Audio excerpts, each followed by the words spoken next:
The rain didn't just fall that night, it poured with a kind of force that made the whole city feel heavy. Streetlights flickered through sheets of water, and cars rushed past, splashing through puddles without slowing. People hurried beneath umbrellas, heads tucked low, each person trying to escape the sky's fury. But at the bus stop on Oakland Avenue, someone wasn't running. A woman sat curled against the metal bench, her knees pulled tightly to her chest. Her coat was soaked through, her hair plastered against her cheeks, her body shaking from cold she was too tired to fight.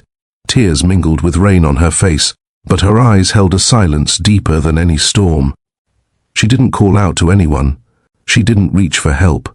She simply existed in that small corner of misery, hoping the night would swallow her quietly. Cars kept rushing by, until one didn't. A sleek black sedan rolled slowly down the otherwise busy street, its headlights sweeping across the soaked pavement before easing to a stop near the bus shelter. The back door opened, and a man stepped out, holding a dark umbrella above his head.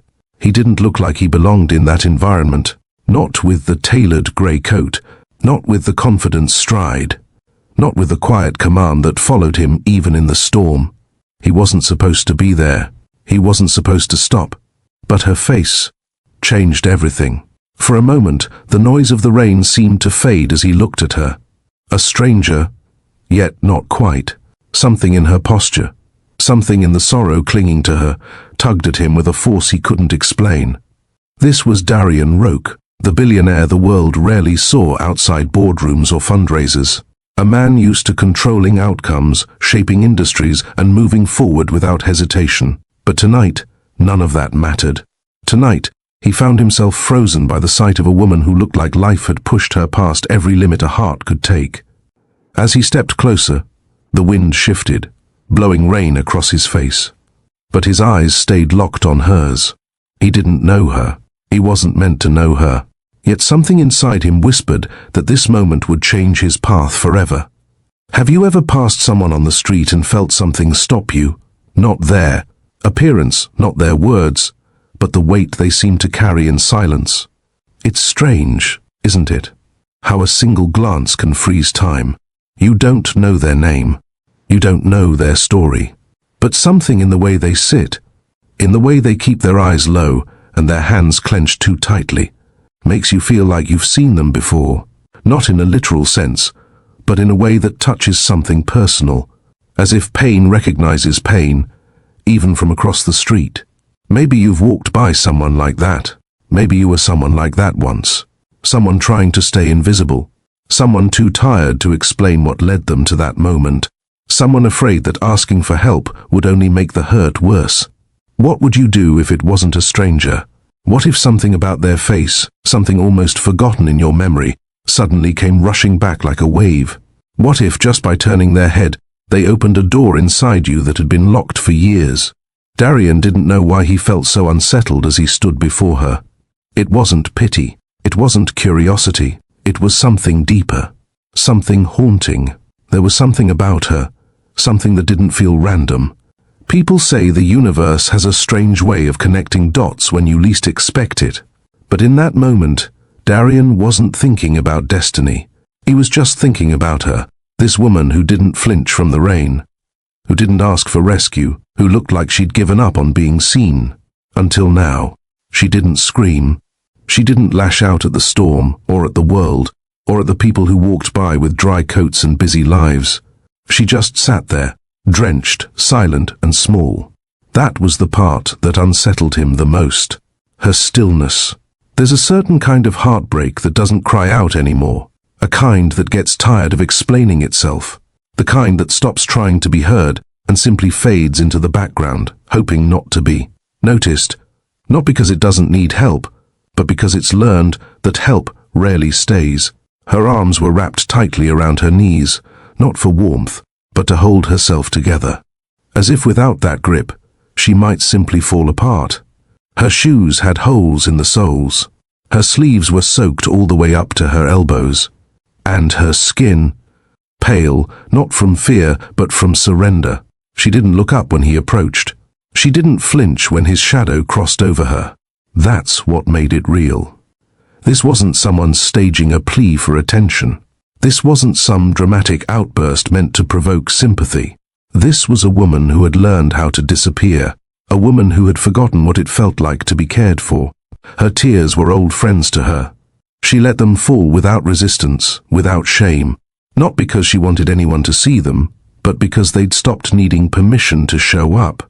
Darian stood still, umbrella steady, watching her, and in that moment, every accomplishment he had ever made, every award, every dollar, every headline, felt irrelevant. Because here was a human being breaking quietly, right in front of him, and he had no idea how to fix that. But what he did know was that he couldn't walk away. He took a slow breath, steadying the umbrella over her as the water ran off the edges like a curtain separating their worlds. "Are you all right?" he asked softly. No answer. Just the sound of rain on steel and concrete. He crouched slightly, not to invade her space, but to meet her at eye level, still careful, still unsure if words were enough. That's when she finally looked up, and in that one moment, the air between them changed. Her eyes, wide, tired, almost hollow, met his, and something flickered in them. Recognition? Fear? Or was it shock? Darian's heart skipped a beat. The intensity of her gaze pulled at something deep inside him, a memory half buried under years of loss. But it wasn't until she moved, just slightly, and the cuff of her sleeve slipped back, that everything shifted. His breath caught. There, on her wrist, a birthmark, pale, crescent-shaped, so familiar it hurt. He'd seen that shape before, not in dreams, not in stories, but in the past, in photographs, in moments he'd spent trying to forget and clinging to what was left. It couldn't be, it shouldn't be, and yet, there it was. A detail so small, it should have meant nothing, but it meant everything. His voice, usually calm and composed, faltered. "Do you have anywhere to go?" She looked at him with a trembling lip and slowly shook her head. He didn't press her. Instead, without another word, he slipped off his trench coat and wrapped it around her shoulders. She flinched, just for a second, as if unfamiliar with kindness. But she didn't pull away. Her fingers brushed against his. "Soraya," she whispered. "My name is Soraya." And just like that, something in him broke open. That name, that mark, that face. She wasn't just a stranger. She was the echo of a story he thought was over. But this was only the beginning. He didn't know what this meant yet. Whether fate was playing a cruel trick, or offering him a second chance. But one thing was certain. He couldn't just leave her there. Not now. Not with that name. And that mark, and those eyes that somehow remembered him. And maybe you've been in a moment like that too, not with the rain or the wealth or the coincidence, but with that pull, that deep, aching knowing that life just handed you someone who wasn't supposed to be forgotten. Someone the world overlooked. Someone who needed to be seen. Before we go any further, if this moment already touched you, if you believe in those rare connections that defy logic, if you've ever wanted to be seen for who you really are, hit that like button right now. Leave a comment if you've ever experienced a moment that stopped you in your tracks. And make sure to subscribe, because this story is only just beginning. And trust me, you won't want to miss what comes next. Darian didn't expect to stop that night, but her face stopped him cold. And by the end of this story, you'll understand why. The night pressed heavy against the city, soaked in wind and rain. That seemed determined to wash everything clean, or drown it trying. Water poured off rooftops, pooled at curbs and raced through narrow gutters like rivers that had lost their way. Thunder didn't roar, it groaned in the distance, low and stretched, like the sky was tired of holding everything in. On Oakland Avenue, lights blinked red and green in lazy alternation, reflecting off rain-slick streets that glistened like oil paintings under stress. Hunched shoulders moved beneath umbrellas. Delivery drivers zipped by, hoods up and heads down. No one lingered. No one wanted to be caught too long beneath the open sky. Except one. She sat beneath a crooked bus stop shelter, one side of the awning half collapsed and barely holding back the storm. Her back was pressed into the cold plastic wall, knees drawn to her chest. Arms clutched around them like rope holding something fragile together. Her shoes had long since surrendered to the weather. What remained was soaked fabric and skin turning soft from too much water. Her head hung low, face shadowed by soaked strands of hair that stuck stubbornly to her cheeks. Rain ran down her brow and into her collar. And yet, she didn't flinch. Not once. Not when a car splashed water inches from her side. Not when two teenagers laughed loudly and darted past without so much as a glance. Not when an older man holding a brown paper bag paused 5 feet away, considered her briefly, and kept moving. It wasn't just that she was ignored. It was worse. She had become part of the scenery, something backgrounded, a shape people trained themselves not to see. She wasn't shaking for warmth. That would require energy. She just sat, still and steady, like she'd made peace with the cold and let it in, like the storm outside was easier to endure than the one behind her eyes. Every few minutes, her chest would rise with a soft inhale, shallow, careful. Her fingers were pressed together, white at the knuckles, not clasped in prayer, not folded in rage, just pressed, as if trying to feel something real, something alive. And her eyes, barely visible through the strands of soaked hair, were open, tired, unfocused, but open, as if she was waiting for the sky to answer a question it had ignored for years. Not once did she move, not for pity, not for food, not for attention. She didn't look like someone waiting to be rescued. She looked like someone who had forgotten how. The sedan appeared like a shadow with headlights, gliding more than driving. Its engine so quiet it barely made a sound above the pounding rain. It moved slowly, defying the urgency of the weather, easing toward the broken bus shelter without fanfare.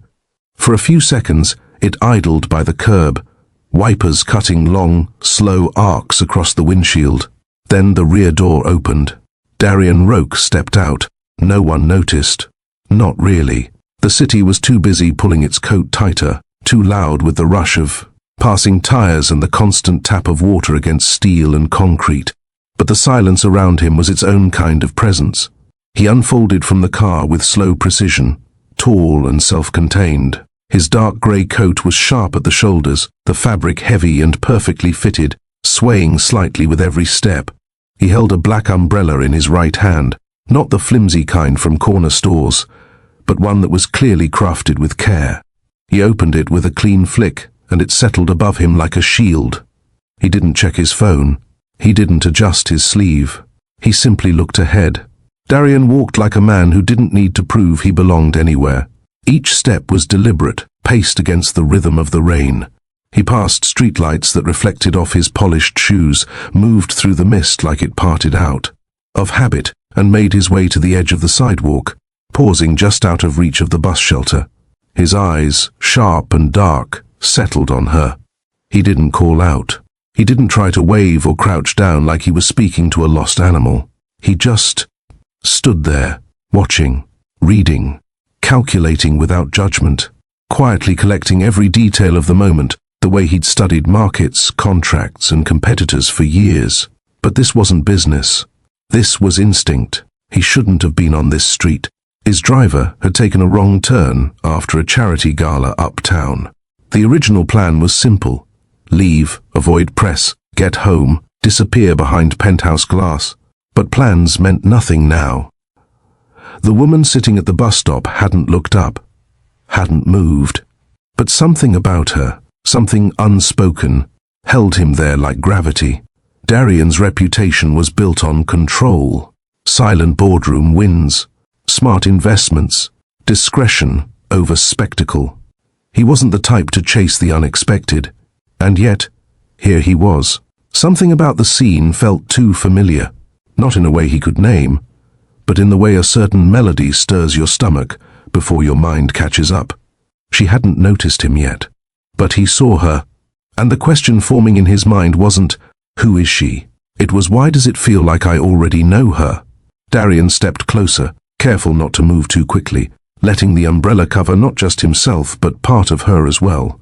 Rain hit the fabric above in steady drumming, almost masking the sound of his breath as he exhaled slowly. "Miss," his voice was low, not commanding, not intrusive. Just enough to reach her through the storm. No reaction. Her hands tightened around her legs, fingers curling slightly as if expecting a blow, not a question. Darian noticed that small reflex. It sliced through his chest more sharply than the cold air ever could. He lowered himself a bit, not fully crouching, just enough to shift his presence into her line of sight without crowding her. "Are you hurt?" He tried again. This time, she blinked. A small, barely noticeable movement. But a movement nonetheless. Her lashes trembled, her breathing hitched. Slowly, hesitantly, she lifted her gaze toward him. It was like watching someone emerge from underwater. Each second was drawn out, gentle, uncertain. When her eyes finally met his, everything inside him stilled. There was no defiance in her stare, no plea, just exhaustion, so deep it had carved itself into her expression, into the curve of her shoulders, into every slow, resigned breath she took. She looked at him as if she couldn't decide whether he was real. I'm fine," she whispered, though the words sounded borrowed, as if she didn't truly believe them herself. He wanted to ask more, to understand how long she'd been here, why she wasn't wearing enough layers, what kind of suffering had carved her into this quiet shell. But something told him to move gently, to let the moment lead, not force it. Then it happened. As she shifted, her sleeve slid away from her wrist, revealing pale skin beneath. And there, in the dim light, faint but distinct, was a birthmark shaped like a crescent. A soft curve, small but unmistakable. Darian's heartbeat stumbled. That shape, that curve, that exact placement. He knew it. He knew it too well. His stomach tightened with a mix of disbelief and an old pain he'd spent years shutting away. His late fiancée, Kalia, had the same mark. It was something she'd laughed about, something she once traced on her wrist absently when she was nervous. He could still picture it perfectly, even now.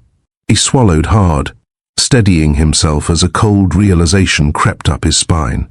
It couldn't be coincidence. Not here, not tonight, not on a woman who already felt strangely familiar. His mind kicked into overdrive, memories stirring, questions forming. A strange mix of hope and dread clawing their way into his chest. "Do you need help?" he asked softly, though the question carried weight far beyond the words. Her eyes flickered. A tear, not from the rain, escaped down her cheek. And for the first time, she didn't look like she wanted to disappear. She looked afraid to be seen. Darian didn't speak again right away. He let the silence breathe between them, refusing to rush her. Some moments require stillness, space to make a decision without pressure. She looked away for a second, down to the sidewalk where water pooled.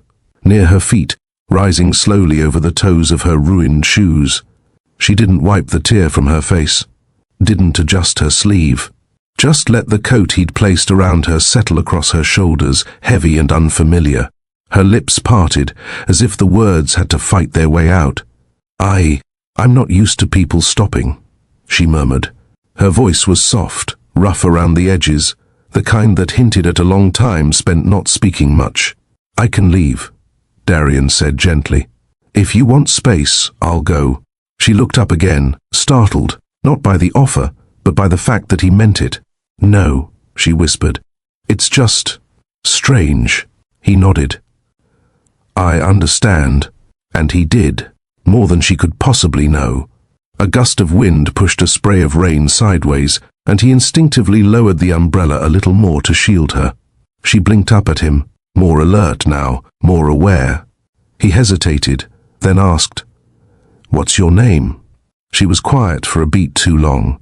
Her eyes flickered to his face, studying it, weighing the question. "Soraya," she said finally. "My name is Soraya." The name struck him in a place he hadn't opened in years. Soraya. It rang out in his memory like a bell. Not one he'd heard often, but one he'd heard once, a long time ago. His chest tightened, and for a moment, the street disappeared. He was back in a kitchen years ago, watching Kalia laugh softly over coffee. She had a sister, Kalia once said, looking down at an old photograph. Half-sister. They separated us when I was 5. I barely remember her name. Soraya, maybe. She was gone so fast, like a ghost. I always wondered where she ended up. He'd forgotten that name. Until now. His eyes searched Soraya's face, and suddenly so many things made sense. The familiarity, the ache, the birthmark. But he didn't say it. She looked too fragile to carry someone else's memories right now. Instead, he said softly, "Soraya, I'm Darian." She blinked. Not in recognition. His name carried weight in business circles, not bus stops. But there was no fear in her response. Just a guarded quiet. He adjusted the umbrella slightly. "Do you have anywhere safe to go?" She didn't answer right away. Her arms tightened again. Then she shook her head. He nodded once. "I'm not here to push. I just can't leave you out here. Would you let me help?" The way she stared at him, you'd think no one had ever asked her that before. And maybe no one had. Darian glanced down the street. Cars kept moving in the distance, blurring through rain. Headlights smeared against wet glass, and wind scattered leaves that had stuck themselves to sidewalks, like confessions left too long unread. The world around them hadn't paused, not for him, not for her, not for this strange moment between two strangers, bound by more than they knew. But he paused. She was still seated on the bench, her knees drawn close, his coat now draped unevenly across her back. It was oversized on her frame, yet she hadn't shrugged it off. That alone told him something.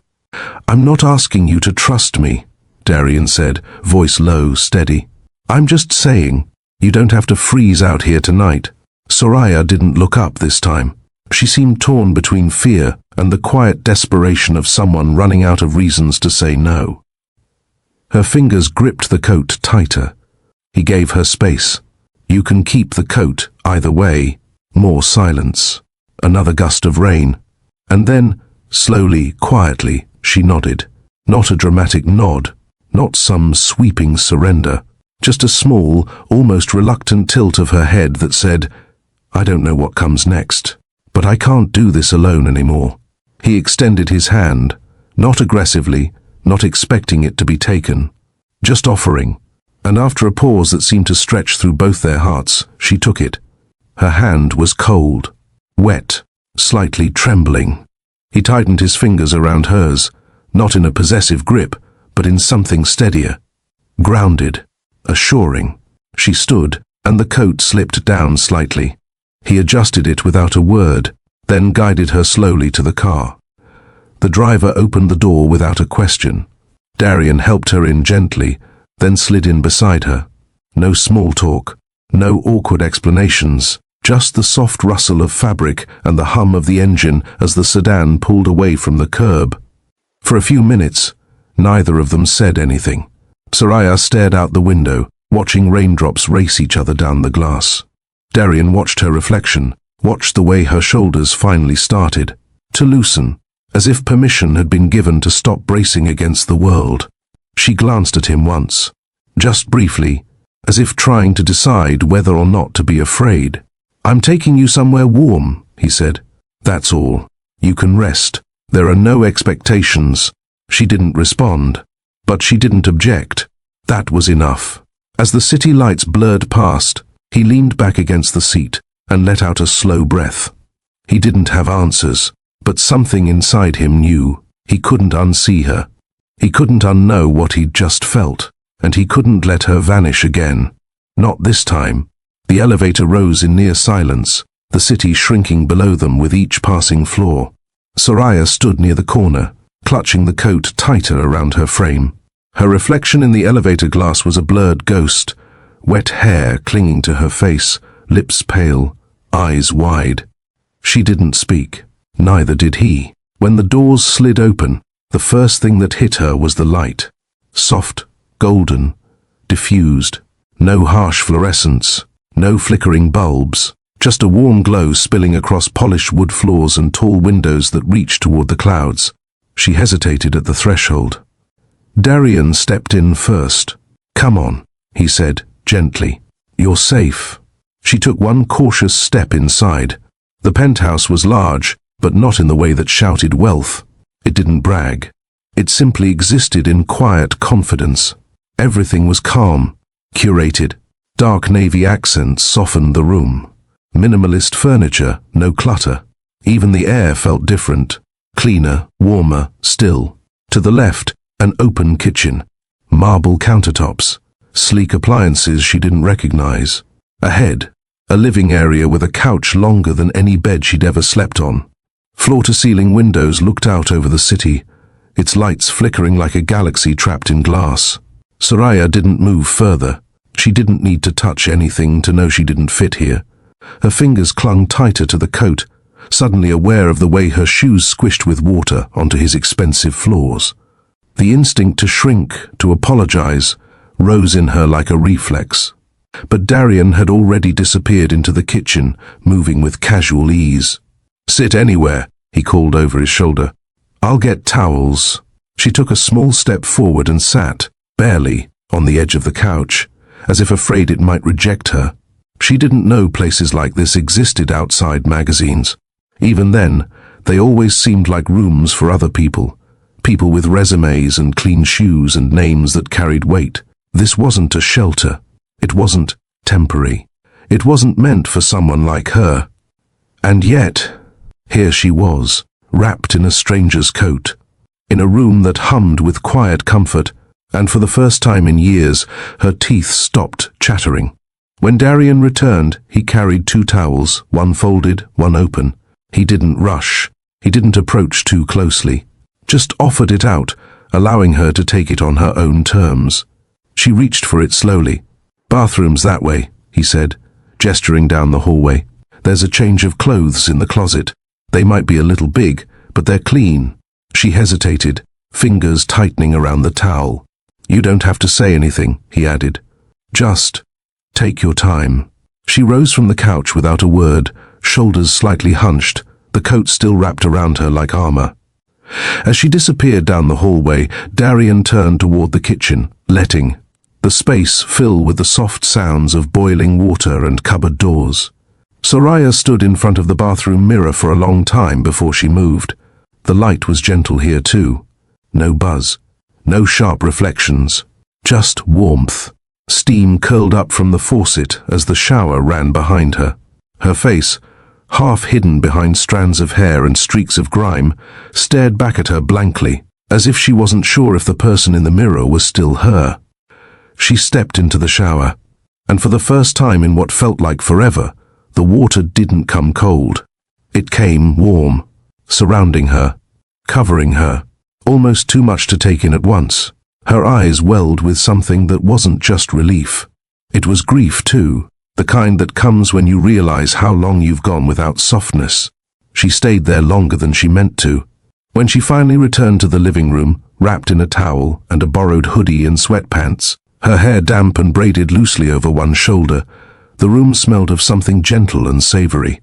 Darian stood in the kitchen, ladling soup into a ceramic bowl. He didn't look at her like she was an interruption. He didn't ask her to explain anything. He just placed the bowl gently on the table beside the couch and said, "It's not gourmet, but it's warm." She stared at it for a long time. Then she sat, lifted the spoon with quiet hands, and ate slowly, bite by bite, like her body didn't quite believe it was allowed to feel comfort again. The apartment had gone quiet, the kind of quiet that feels deliberate. After dinner, or what passed for it, Soraya had thanked him softly, barely audible, and excused herself back down the hallway to the guest room. She didn't close the door fully, but she didn't leave it open either. Darian waited until the sound of her footsteps faded. Then he moved to his office. Unlike the open warmth of the living area, the office was minimalist, matte walls, clean desk, few distractions.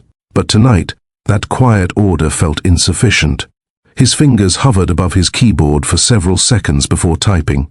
He began with a name, Kalia Arendt. Photos popped up immediately. Her old press features, gala snapshots, early interviews from when her foundation was still in its infancy. She looked radiant in all of them, frozen forever in time.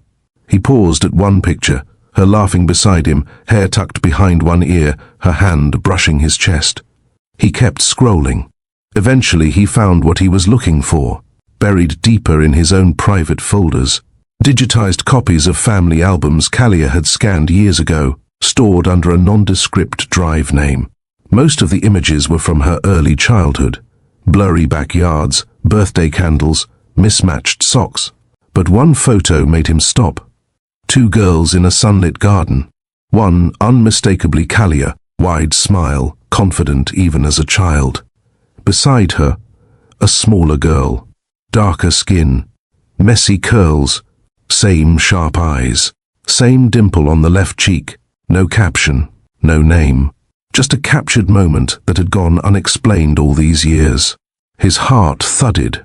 The shape of the girl's face, the guardedness in her stare, that familiar dimple. And now, tonight, that birthmark. It was her. It had to be. He leaned back slowly, rubbing his temples, staring at the image like it might speak if he looked hard enough. Could this really be Kalia's half-sister, the one she mentioned only once? Just once, in passing. A memory so faint he'd almost dismissed it. Back then, he didn't ask questions. He didn't press her. They had been too busy planning a future. But now, the girl in that photo wasn't just a forgotten part of someone else's past. She was sleeping down the hall. Darian closed the file on his screen, but the image stayed with him. Not just the photograph, her, the girl beside Kalia, the shape of her smile, the tension in her shoulders. All of it lived beneath the surface of his thoughts now, scratching at something long buried. He turned the desk lamp off and sat there in the dark, his elbows resting. On the edge of the table, fingers steepled just below his lips. What were the odds? That his driver would miss a turn? That he'd even look out the window at that moment? That the woman on the sidewalk wasn't just a stranger, but someone woven, however faintly, into the very person he had lost? It felt absurd. He didn't believe in grand designs. He wasn't the kind of man who whispered to the stars or waited for signs. But some things, some alignments were too precise to ignore. She had said her name was Soraya, the same name Kalia once mentioned, with a tone that carried both grief and guilt. He rose from his chair and walked down the hallway. The penthouse was hushed now. The only sound was the soft hum of the city outside the windows and the occasional creak of settling wood. The guest room door stood slightly ajar, the faint glow of a nightstand lamp spilling into the hallway. He stood there for a moment, his hand grazing the frame. Soraya was asleep, curled into one side of the bed, the blanket pulled just beneath her chin.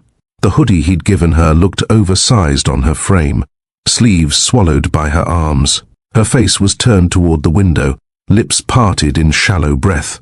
In sleep, her features softened, but the weariness was still there, etched in the small furrow between her brows, the way her hands were tucked protectively beneath her cheek. Darian didn't step inside. He didn't need to. He stood there in silence, just watching, as the questions rolled through him like waves, unsettling, undeniable, urgent. Was this grief tricking his mind, or was it something else? Had he stumbled onto the answer to a question Kalia never got to ask? All he knew was this: whatever road led this woman to his doorstep, it wasn't finished yet. It was 2 days before she spoke more than a full sentence. Not out of rudeness, not out of resistance, just out of weariness. When a person learns to survive by shrinking, silence becomes a form of self-protection. Darian didn't pry. He moved around her like someone rearranging fragile glass, giving space without detachment, offering comfort without obligation. He never asked why she woke at 3 a.m. and walked quietly to the kitchen, never commented on the way she'd freeze when the doorbell rang, even if it was just the food delivery he'd scheduled. He noticed, but he didn't ask. That was what made her speak. They were seated in the open kitchen one morning. She'd accepted his offer of tea, though she still glanced at the exit before sitting. He placed the mug in front of her, and sat at the far end of the table. No music, no pressure, just steam between them and the quiet hum of the heater below. "I was in 7 homes," she said suddenly. No introduction, just the words falling out like they'd been waiting for a place to land. Darian looked up, not sharply, just enough to say, "I hear you, too."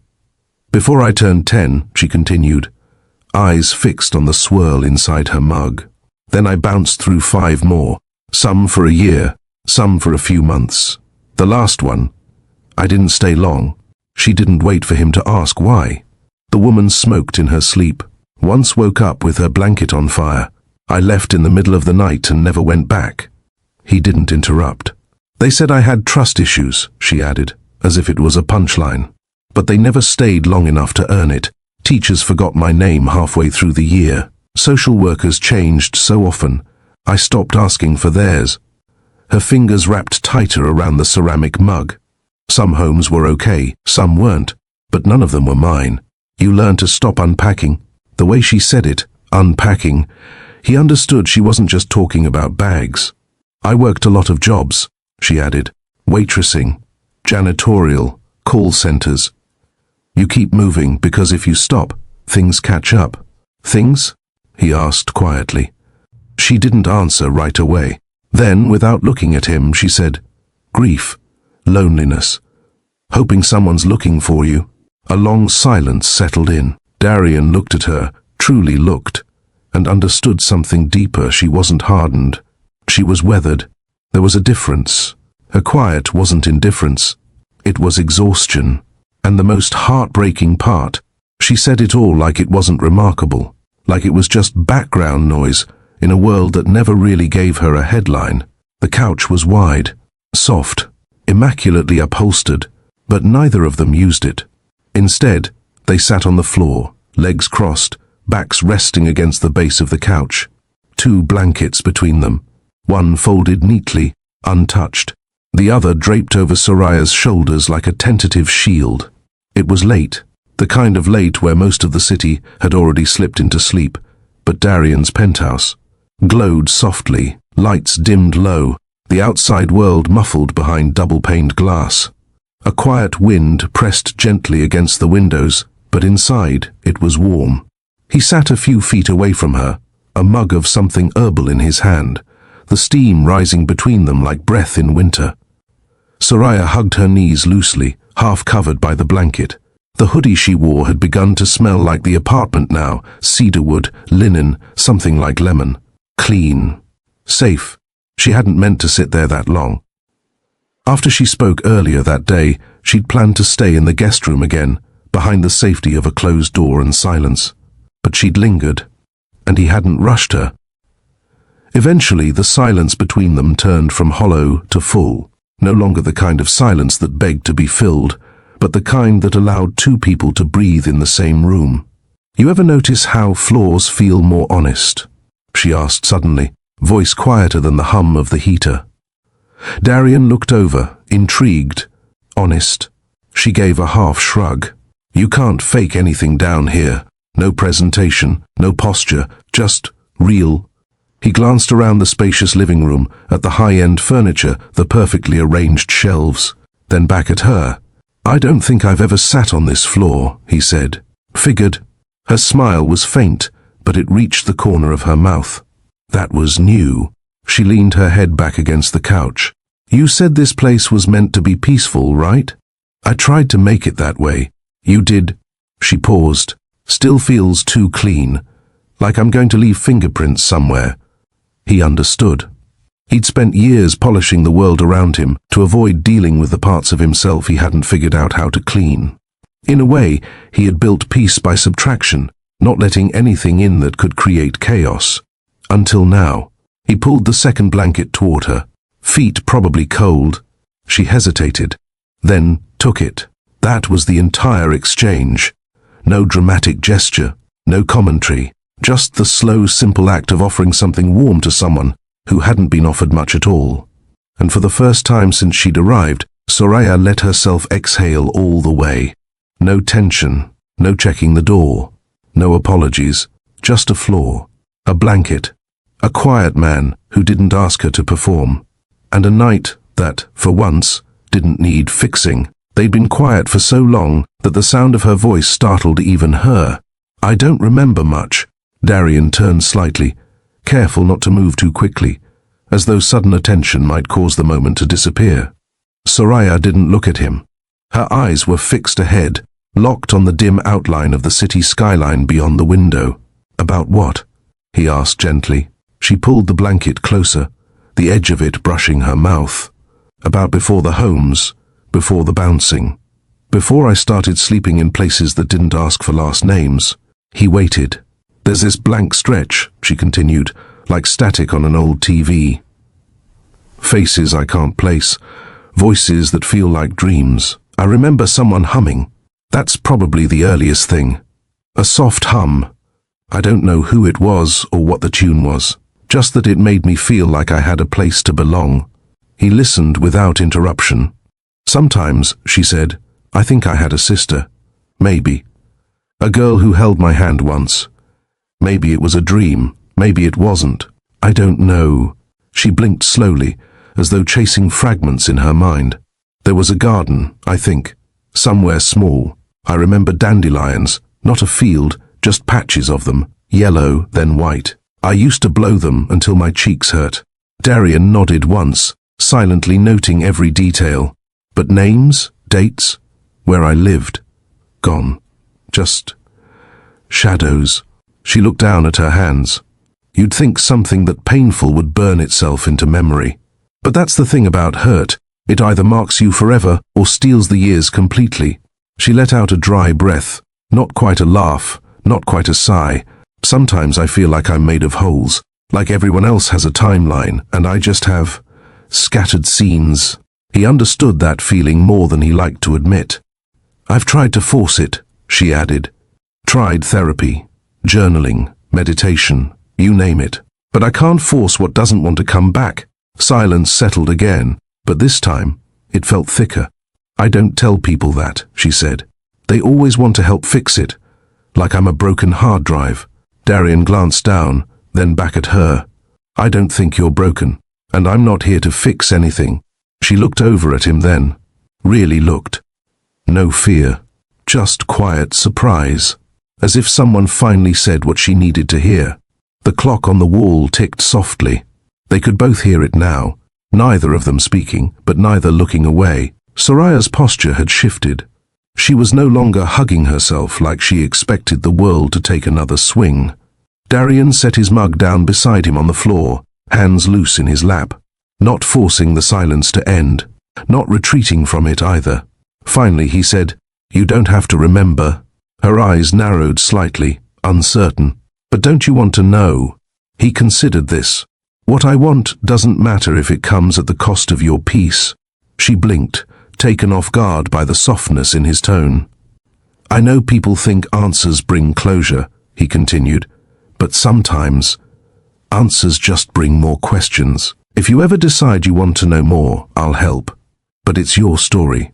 I don't need to read it before you're ready. Soraya didn't respond immediately. Her fingers tugged at the edge of the blanket, rolling the fabric between thumb and forefinger. Everyone else I met wanted a version of me they could understand, she murmured, so they could explain away the parts that made them uncomfortable. I'm not everyone else, he said, quietly but with certainty. She met his gaze again. This time, her stare lingered, like she was trying to see if there was a catch, if this man, wrapped in wealth and calm, would eventually turn out like the others, transactional, impatient, or insincere. But Darian didn't flinch. You said something the first night, she whispered. You asked if I had anywhere to go. He nodded once. You didn't say, do you want help? Or, can I get you something? You asked where I belonged. His brows lifted just slightly. She looked down at the floor, voice quieter now. No one's ever asked me that. The room fell into a quiet hum again. Darian shifted closer, not touching, just closing the space between them by inches. I meant it, he said, and I still do. Whatever pieces you want to find, we'll find them, together. She didn't answer right away, but she didn't pull away either. That small silence, the one where a person doesn't say no, was louder than any yes. She shifted slightly, pulling the second blanket more tightly around her shoulders, not out of discomfort, but because for the first time in a long while, she didn't feel the need to brace herself. Her guard hadn't dropped completely, but it had loosened. Darian reached for the mug again, now cooled, holding it idly in his hands. He wanted to say something, to reflect the weight of what she'd shared, but words sometimes get in the way, especially when the feeling they're chasing is too large for sentences, so he didn't say anything. And still, she felt it. That's what struck Soraya most, not his wealth, not the penthouse, not even his restraint. It was his presence, steady, quiet, unwavering, like he could sit in a storm without the need to fix the weather. It reminded her of someone. Kalia. She didn't know why that name surfaced. She hadn't thought of it in years. It floated up now, soft and sudden. A name without a face. A shadow of a sister she could never prove existed. She looked over at him. "What about you?" she asked. "You listen, like someone who knows what silence feels like." Darian smiled faintly, not amused, just acknowledged. "I lost someone," he said. 3 years ago. She was everything. The way he said it wasn't bitter. It wasn't guarded. It was clean, stripped-down truth. "I thought I could bury the pain with routine, with work, with order," he added. "But grief has a way of slipping past every lock." Her chest tightened. She didn't ask who. She didn't need to. She recognized the hollow behind his eyes. It was the same one in hers. They were two people who had learned to live with absence, not because they wanted to, but because there had been no other choice. The silence that followed didn't feel heavy. It felt mutual, like a shared language. She didn't lean into him. He didn't reach for her. But something passed between them in that moment, stronger than touch, deeper than words. The kind of recognition that doesn't need proof, just time. If you've ever felt that rare, still quiet between two people, the kind that doesn't rush, doesn't perform, doesn't demand, just exists, then you know what this moment meant. Have you ever connected with someone just by silence? Leave a comment below and let us know. If you felt that kind of unspoken bond, hit the like button. It helps us reach more hearts just like yours. And don't forget to subscribe, because sometimes the quietest moments carry the loudest truths. Darian looked at her then, really looked, not with questions, not with answers, just a man who saw something in her reflection that reminded him of himself. And Soraya, she didn't look away. It started with eggs. Darian wasn't a man who cooked, not because he looked down on the task, but because he rarely needed to. Meals were delivered, arranged, or prepared by someone who knew how to navigate his kitchen better than he did. But this morning, something nudged him to try. She'd fallen asleep on the couch the night before, wrapped in 2 blankets with a book half open on her lap. He hadn't moved her. He'd just watched for a while, then gone to bed with her image resting quietly in his thoughts. Now, it was early. Light was streaming in across the kitchen counters, the city beginning to hum outside. He cracked 2 eggs into a pan with a confidence that lasted exactly 3 seconds. The sizzle came fast, too fast. A puff of smoke curled upward. He reached for the spatula, but misjudged the timing, and the eggs stuck to the pan like they were staging a protest. From the couch, Soraya stirred. He didn't notice she'd woken until he heard her voice behind him. "Are you trying to kill those eggs, or do they owe you money?" He turned, spatula in hand, caught red-handed by the woman wrapped in 2 blankets and wearing the smallest, most amused smile he'd seen on her yet. "I was attempting breakfast," he said. She rubbed her eyes, suppressing a grin. "Is that what you're calling it? Would you believe I'm normally better at this?" "No. But I'll pretend for your ego." There it was again, the soft edge of teasing, the way she was beginning to sit up straighter when she spoke, the comfort creeping into her voice like sunlight into a dark room. "Coffee?" he offered, abandoning the eggs entirely. "Only if you let me make it. I have a reputation to uphold." "In this apartment?" he asked. You might be the only one who's ever used that machine." She shuffled into the kitchen with one blanket still trailing behind her like a cape. As she expertly worked the controls, he watched her, noticing how her face softened when she focused, how her lips pursed when she measured the grounds by eye instead of using the spoon. "You make this look easy," he said. "It's muscle memory, one of the few reliable things I've got." And when she handed him a steaming cup and took her own, something passed between them, a silent exchange laced with new comfort. Familiarity. She was still healing, still cautious, but for the first time in days she laughed. Not a full laugh, not loud, but real. And Darian felt something shift inside him, something that hadn't stirred in years. Later that afternoon, the rain returned, gentler this time, soft against the windows. Soraya sat by the glass with her legs folded beneath her, a warm throw wrapped around her shoulders. A paperback novel half forgotten in her lap. Darian sat across the room, laptop open but barely touched. He'd been watching her, not constantly, not intrusively, just watching. The way someone might study a painting they didn't understand yet, but felt drawn to. The way her presence didn't demand attention, but seemed to naturally hold space. She looked over. "Why are you always so serious?" she asked. Tilting her head slightly, he raised a brow. "I didn't know I was—" "You have this thing," she said, gesturing vaguely toward him. "Like your face is always one board meeting away from collapse." He blinked. Then, just barely, smiled. "That's fair," he said. "Comes with the territory." "What territory?" "You know," he shrugged. "The one that shows up in headlines. The one where everyone assumes they know you because they've seen your net worth." She set the book aside. "But that's not you, isn't it?" "No," she said without hesitation. "That's noise. You're quiet, careful. You notice things. That's not the man they write about." He leaned back, surprised by how much her words landed. How simply she said them, without flattery, without agenda. Just truth.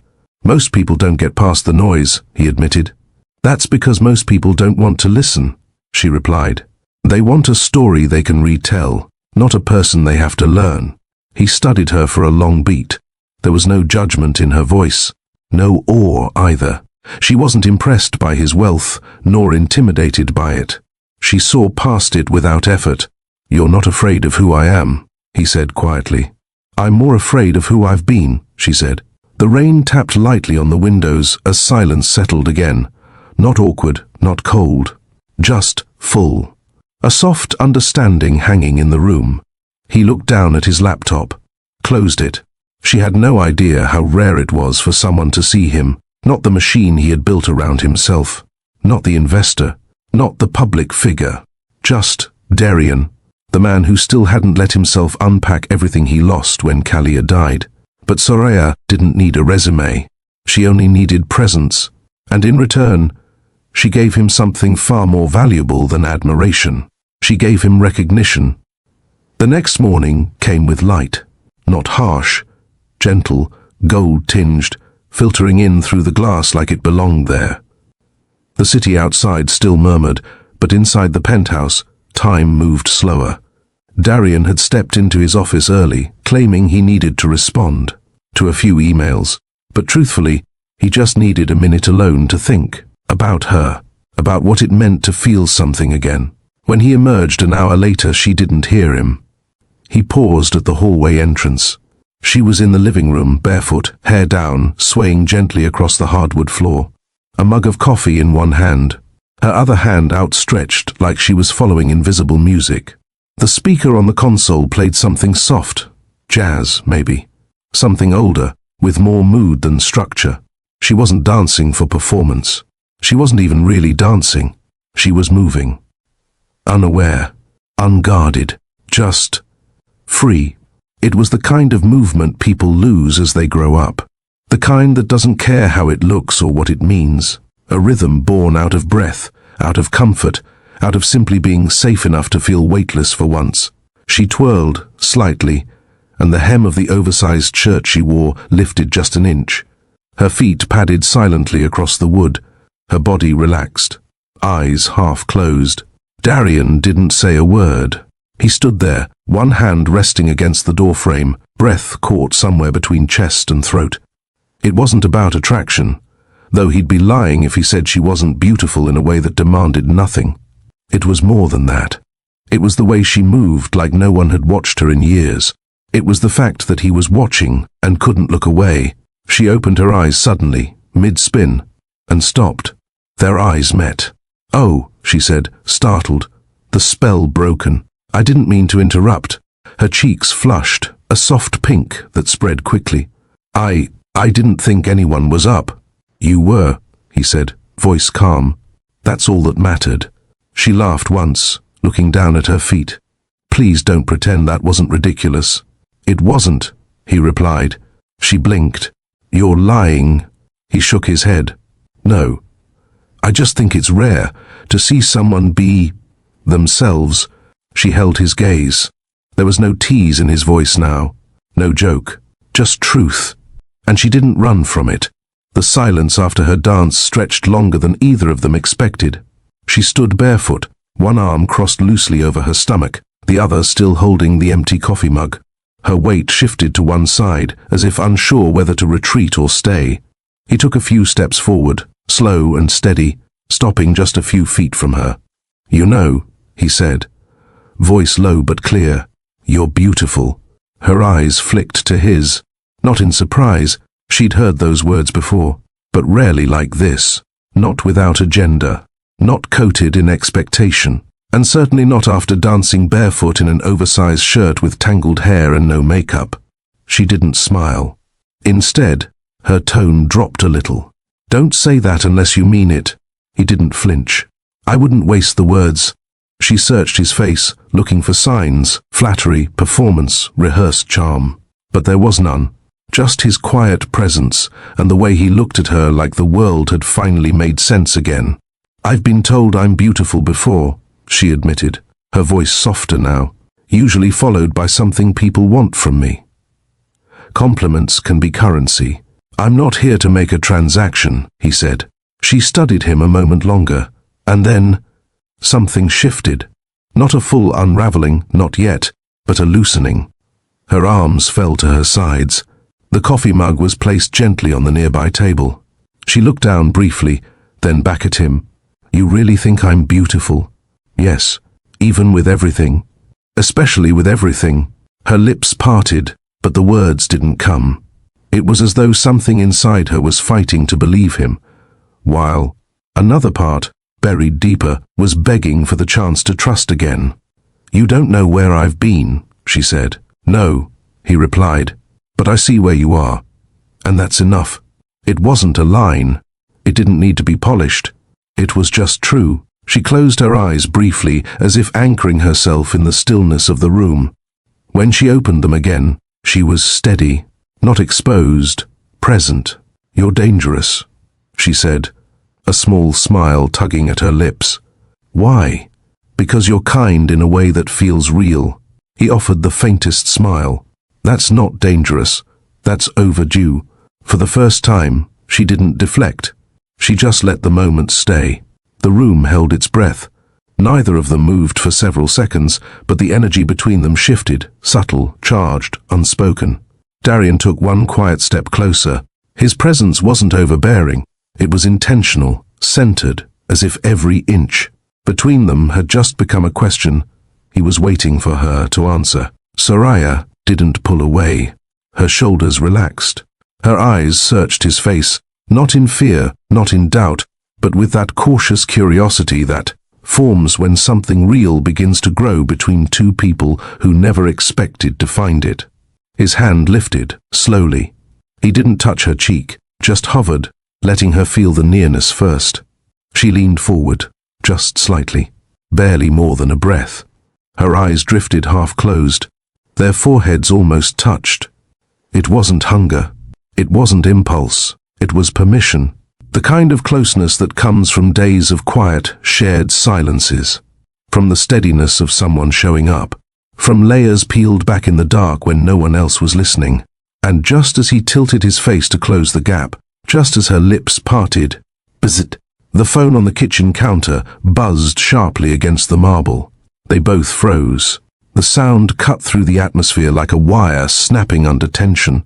She stepped back first.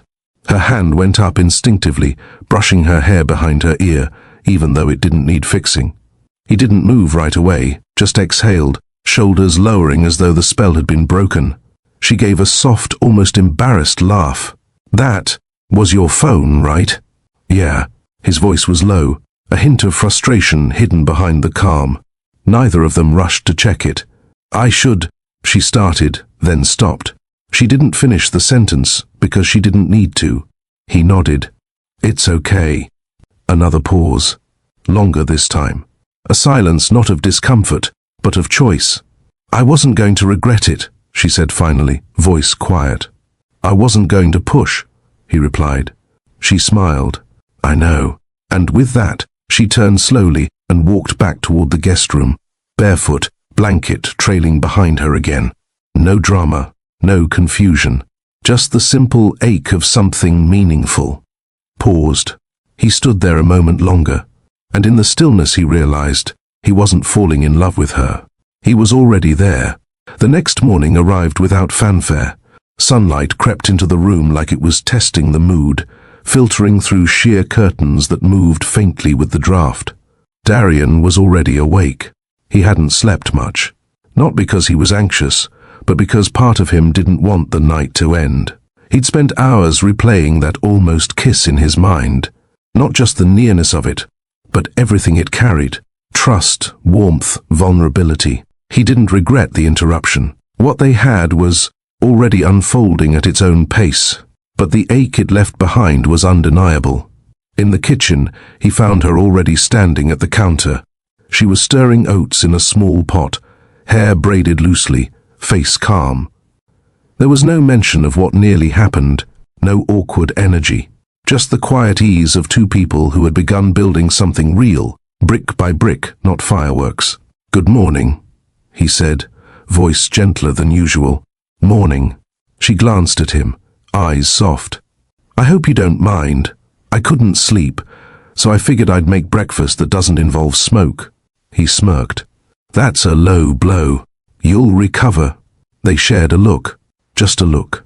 But it said enough. The silence that followed wasn't empty. It was layered, tinted with awareness. Every brush of her hand against the counter, every time he moved past her to grab something from the cabinet. They felt it. The electricity hadn't gone. It had settled, waiting, watching. He walked past her at one point, and their arms grazed. Neither of them flinched. When they sat at the table to eat, she placed a folded napkin near his plate. He noticed it was patterned with small, uneven circles. She doodled on it. "You do this often?" he asked, holding it up. "When I'm thinking, what were you thinking about?" She paused, then met his gaze. "You." He didn't smile, but something behind his eyes changed. A light flickered to life. "I think about you too," he said. The air between them tightened. Not tense, just aware. Of everything they hadn't said. Of how close they'd come to crossing a line they both wanted to cross, but were too careful to rush. Later, as they cleaned up together, elbows bumping, hands meeting at the faucet, they didn't speak about it. But the pauses between sentences grew longer. The touches lasted a second too long. Whatever was building between them hadn't faded. It had simply settled into their bones. It started with a camera flash she never saw.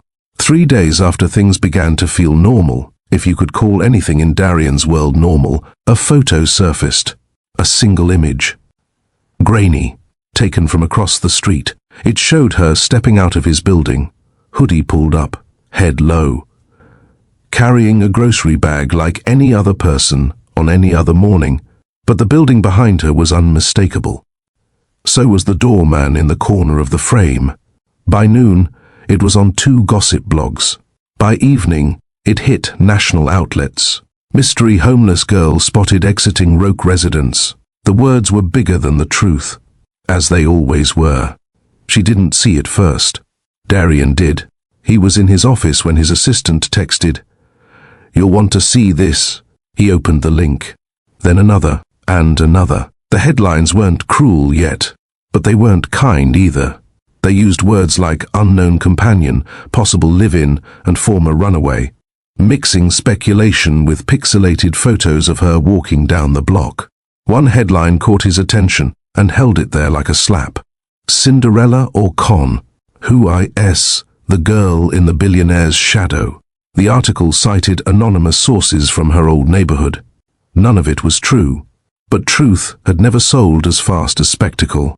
He closed the laptop and stood still, heart sinking. In the living room, she was humming again, something soft, something without melody, completely unaware of the storm now forming outside the walls of his home. He wanted to protect her, but he knew how fast these things spread, and by morning they'd both feel it. The first message came through her old email, the one she hadn't checked in months. Then another, this time on a dormant social media account she thought she'd deleted years ago. By the time she picked up her phone, the notifications were constant. Mentions, tags, posts, photos of her leaving Darian's building, screenshots from low-res videos someone had spliced together, a clip of her standing beside him in a store elevator, laughing. She hadn't realized someone had been filming. Underneath each post, the comment sections filled like wildfire. Is he doing charity work now? From trash to trophy. She's pretty, for someone who clearly lived in a shelter. Another gold digger playing the long game. Some used her name, spelled wrong. Others called her things she hadn't heard since high school, back when moving from house to house meant collecting cruelty like baggage. She put the phone down, hands shaking. In the living room, Darian was on a call, his voice clipped, professional, barely masking his frustration. She could tell by the tone that it wasn't going well. Soraya stood by the doorway, arms folded across her chest, heart hammering in that old familiar rhythm of panic. Not fear for her safety, fear of being too visible. She had always known the world didn't play fair, but being seen like this, misnamed, misjudged, misrepresented, cut in ways she couldn't prepare for. No one asked where she came from. No one asked what she'd survived. They only saw the snapshot and wrote their own script. And suddenly, all the progress she'd made in the past few days, the trust, the warmth, the slow return of her voice, felt fragile. Like one headline could shatter it all. She turned around and walked down the hall without a word. The headlines didn't sting because they were outrageous. They stung because they were exactly what she had feared since the first moment she stepped into his world. Soraya reached the guest room and shut the door softly, not slammed, not hurried. Softly, like someone trying not to disturb a house she no longer felt entitled to occupy. She stood there for a moment, hands pressed flat against the door, breathing in and out until her chest stopped trembling. Then she opened the closet. The clothes he'd given her, fresh, soft, warm, hung neatly inside. Folded shirts, clean sweatpants, a hoodie he'd chosen without asking her size, somehow getting it right. Things she'd worn in comfort. Things she'd allowed herself to feel safe in. She touched the fabric gently, then grabbed her old jeans from the bottom shelf and shoved them into the small backpack she carried when he first found her. The zipper caught twice, but she didn't stop. Next went the borrowed shirt, then the sweatpants. She didn't want to take anything that wasn't hers. Kindness was harder to accept than cruelty. Cruelty was expected. But generosity? That came with something fragile, something dangerous. Responsibility, hope. She folded the blankets on the bed, smoothing the corners like she'd been taught at one of the homes years ago. Order was easier than emotion. Order meant control. Her breath wavered. Her hands paused. Then she reached for his coat, the one he'd wrapped around her the night they met, the one that had smelled like cedar and rain. She laid it gently across the chair. It hurt to do that, but it hurt more to imagine staying. When she finally opened the door, Darian was standing at the end of the hallway, phone in one hand, tie loosened, expression sharp with worry. "You're leaving?" His voice wasn't raised, but something in it cracked. She tightened her grip on the backpack strap. "I don't belong in your world, Darian." "That's not true." "It is," she whispered. You saw what happened. The moment people found out I was here, they tore me apart. And you? You don't need that. You don't need me dragging headlines into your life. He took a step forward. She stepped back. Her eyes glistened, but she wouldn't let tears fall. Not now. Not in front of him. This was temporary, she said. It was kindness, and I'm grateful. But people like me don't get to stay in places like this. He inhaled sharply, as if those words physically struck him. Soraya, please don't make this harder, she whispered, and she turned toward the elevator.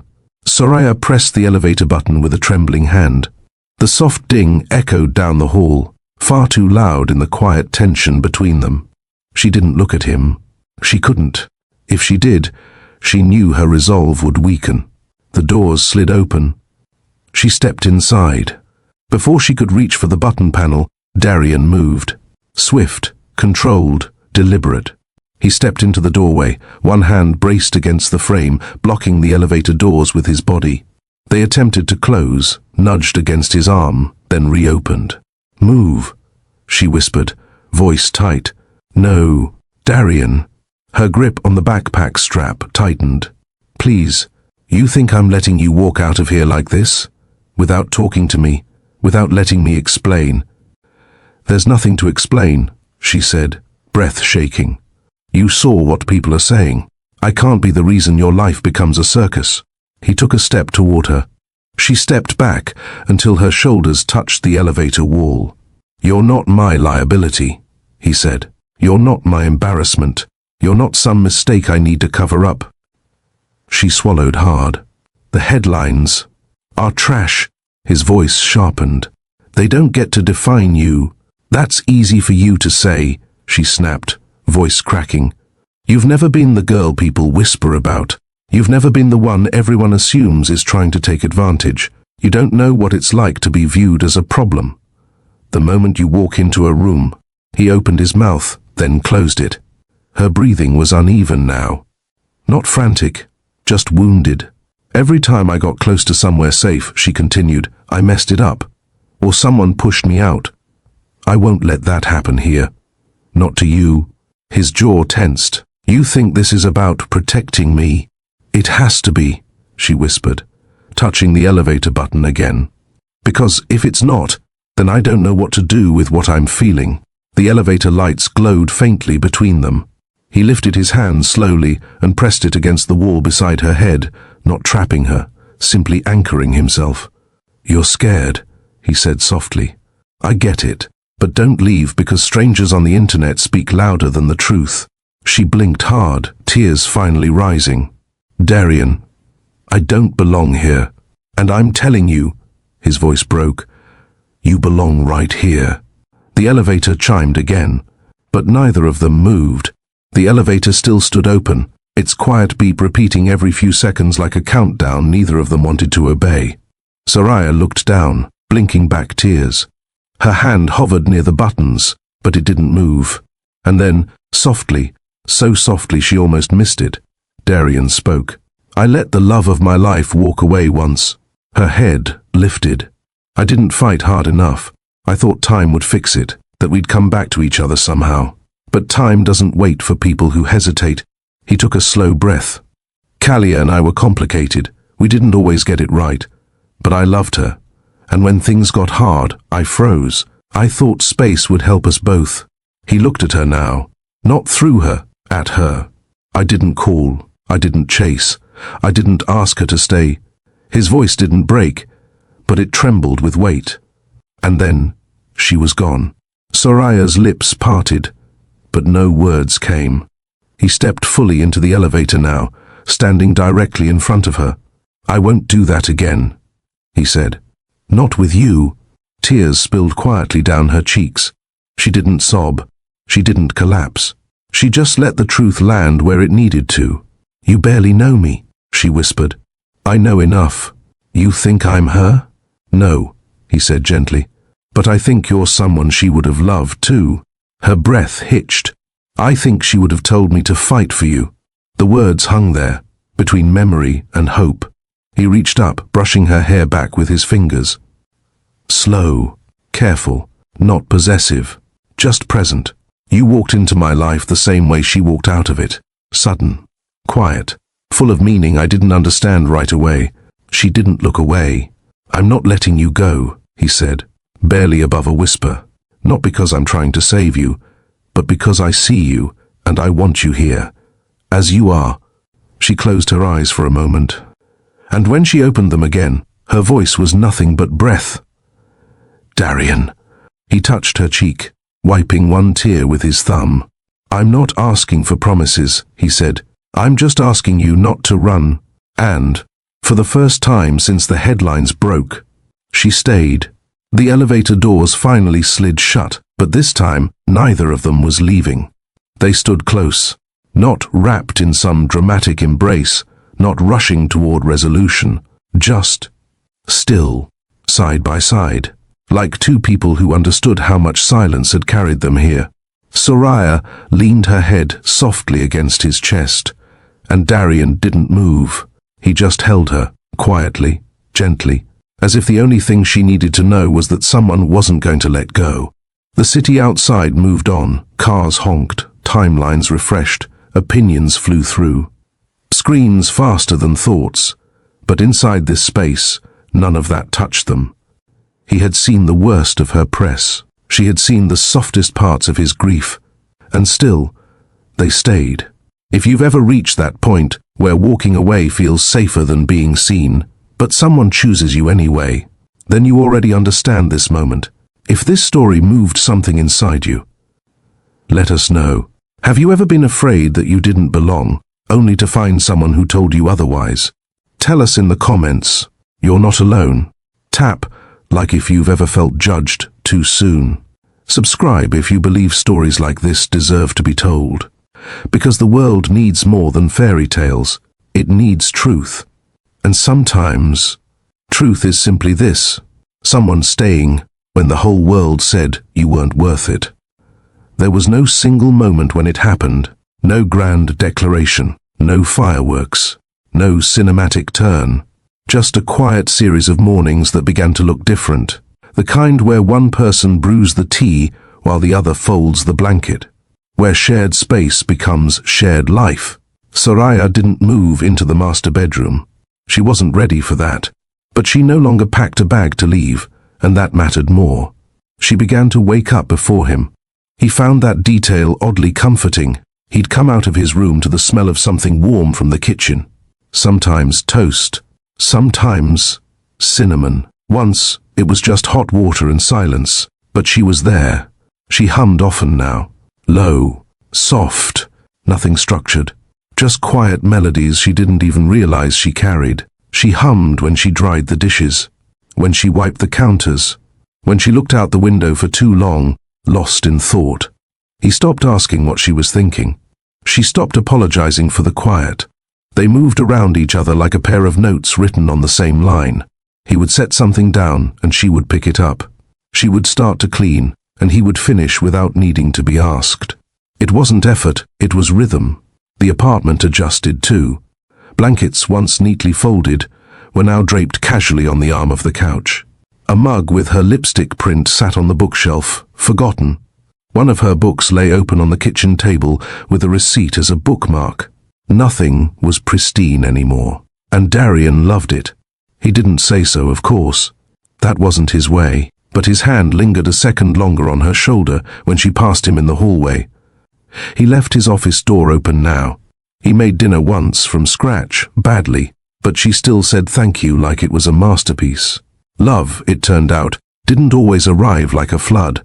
Sometimes it tiptoed in, through the familiar click of the kettle, the way she folded his shirts differently than he did, the comfort of two phones charging on the same nightstand, even if they didn't sleep in the same bed.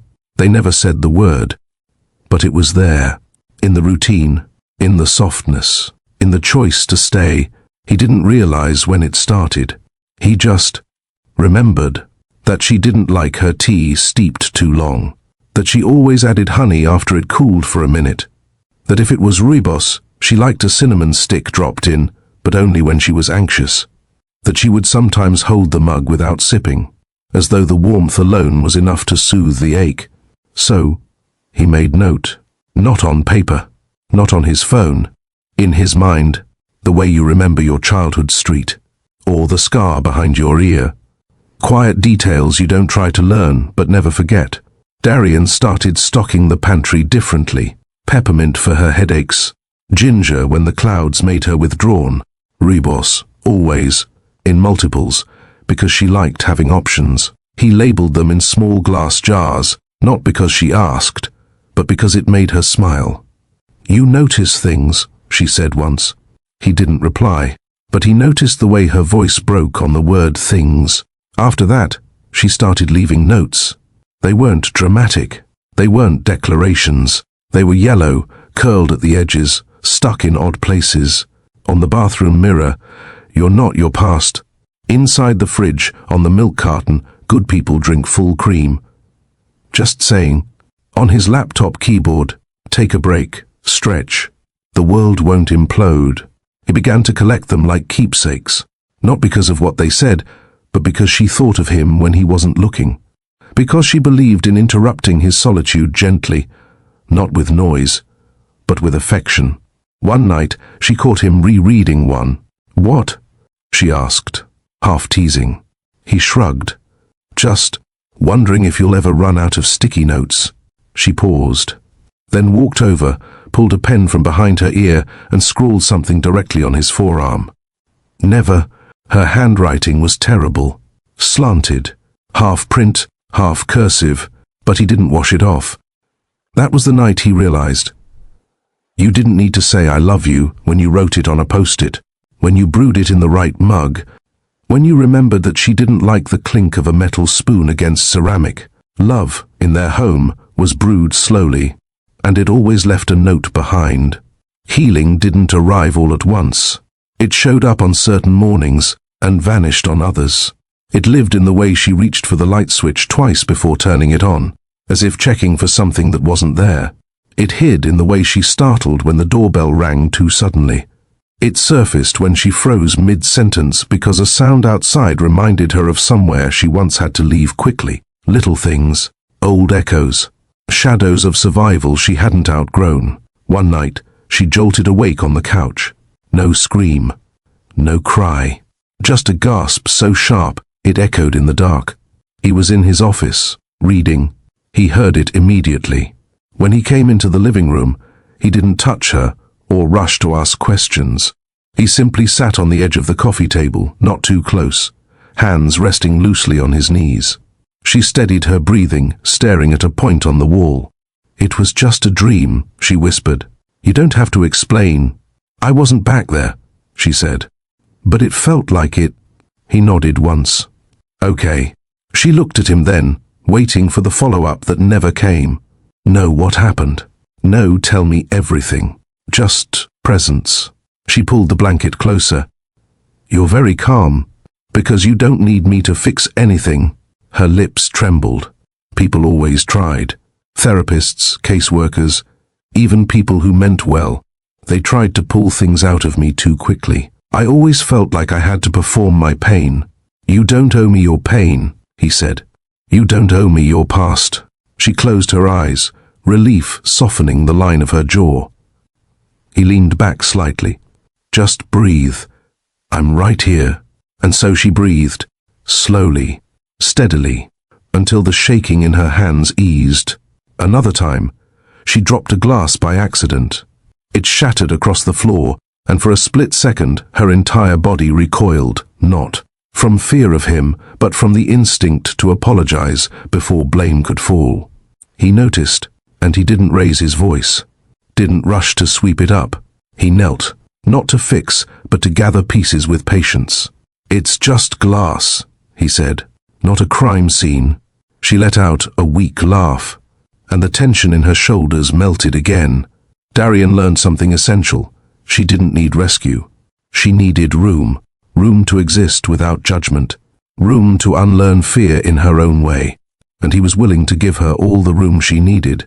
It happened on a Sunday, the kind of afternoon that felt suspended in stillness.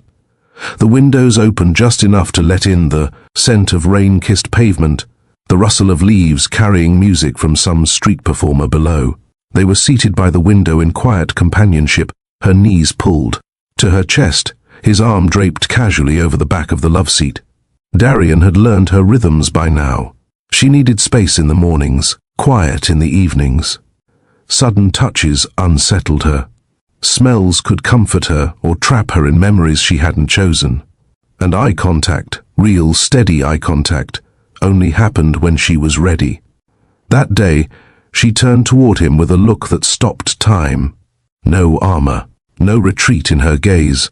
Just soft recognition. He set his mug down. Her voice was low. "Can I ask you something? Anything? What do you see when you look at me?" He paused, not to weigh his answer, but to respect the weight of her question. "I see a woman who survived things most people wouldn't speak of, and yet you sit here, in the light, asking what I see." She nodded slowly, blinking fast. "And if I looked back at you," she whispered, "not just sideways glances, but fully, I'd stay." Her breath caught. No theatrics, no rush, just presence.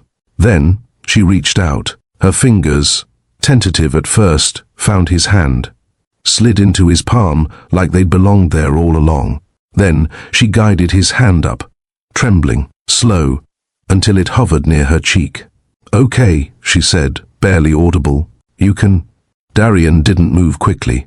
His thumb brushed the side of her face like he was memorizing her. Her cheek, warm under his touch, turned slightly into his palm. The moment stretched. Her eyes didn't leave his. They didn't flinch. They didn't cloud. They just held. "I didn't think I'd ever let anyone do that again," she whispered. "You don't have to explain," he said. "I'll never take it for granted." There was a reverence in how he cradled her face, like he was afraid even awe would be too loud. And in that quiet window-lit moment, something long sealed within her cracked open. Not from pain. From safety. Trust, not asked for but earned, settled between them like a promise unspoken.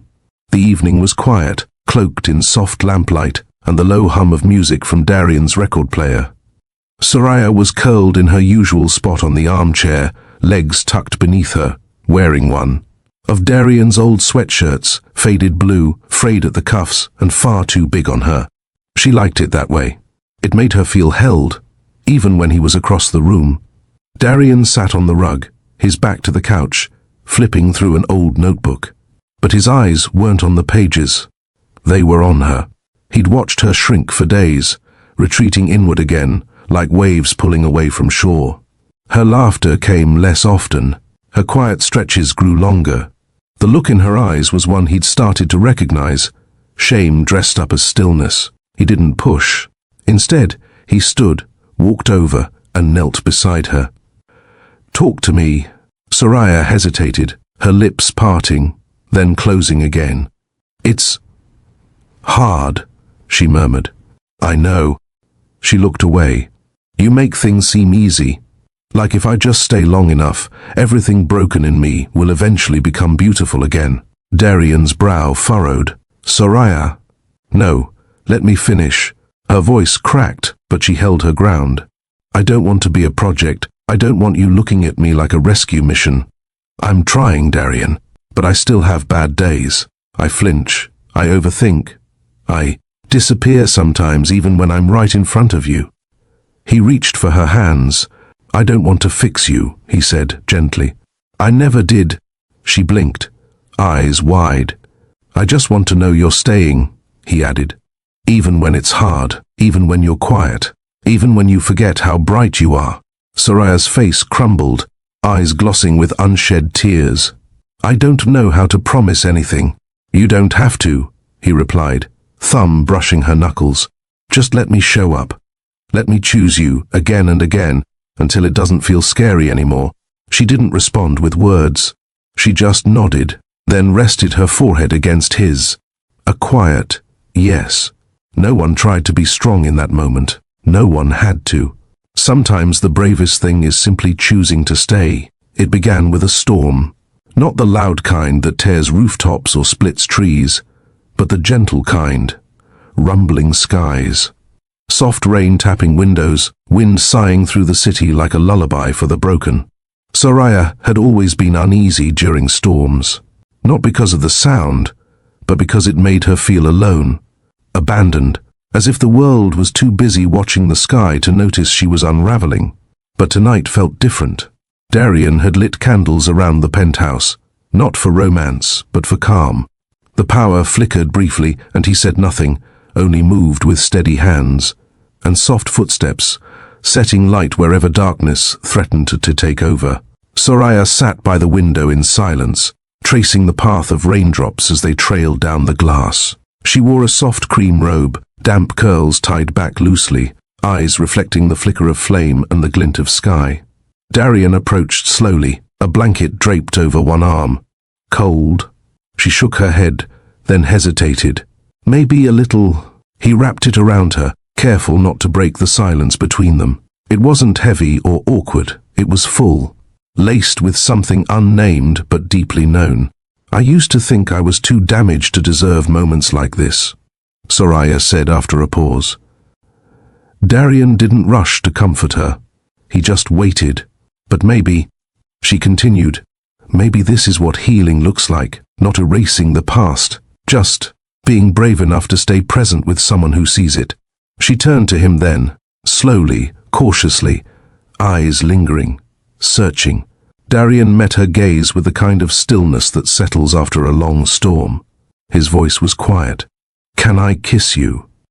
Soraya's breath caught. She nodded. It wasn't rushed. It wasn't hungry or wild.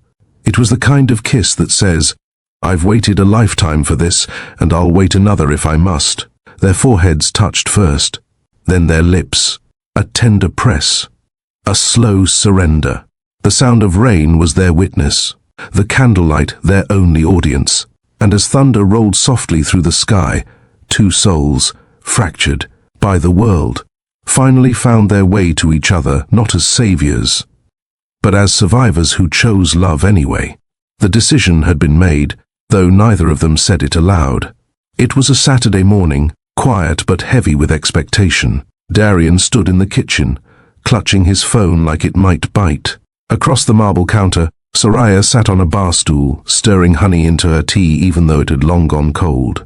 "I ordered it," he said finally. Soraya didn't look up. "Okay." A courier would bring the kit before noon.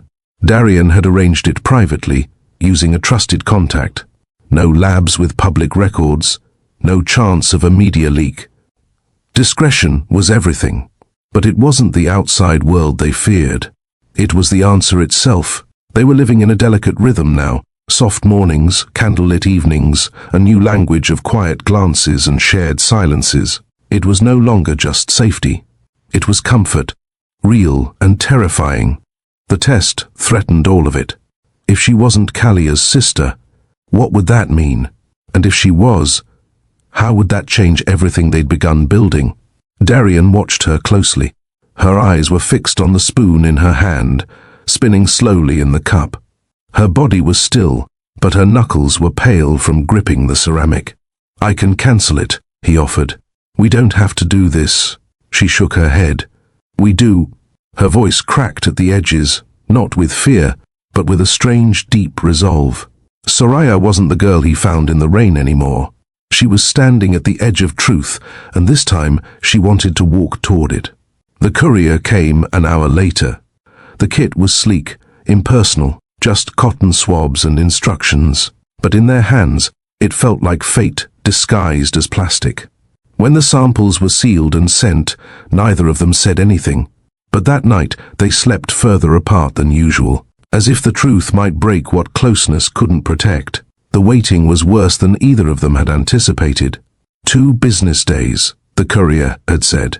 But in the cocoon of the penthouse, time warped into something else entirely.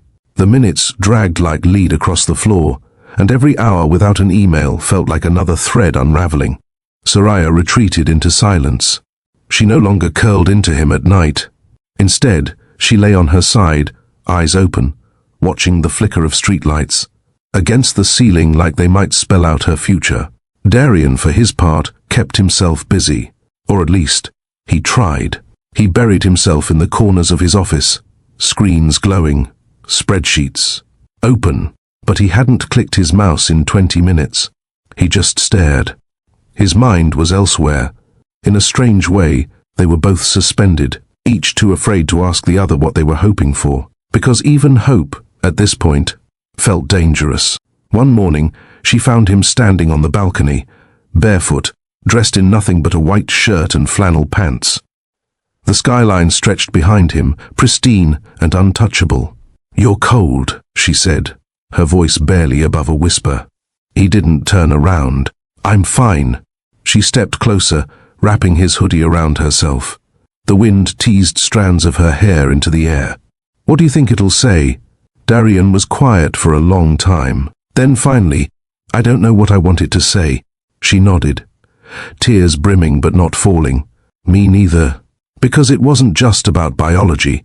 It was about belonging, about rewriting everything they knew about who they were and how they had come to matter to each other. They didn't speak of it again, but the space between them grew tender, more cautious, more reverent. Every glance held a question, every touch a maybe. Then, on the third day, the email arrived.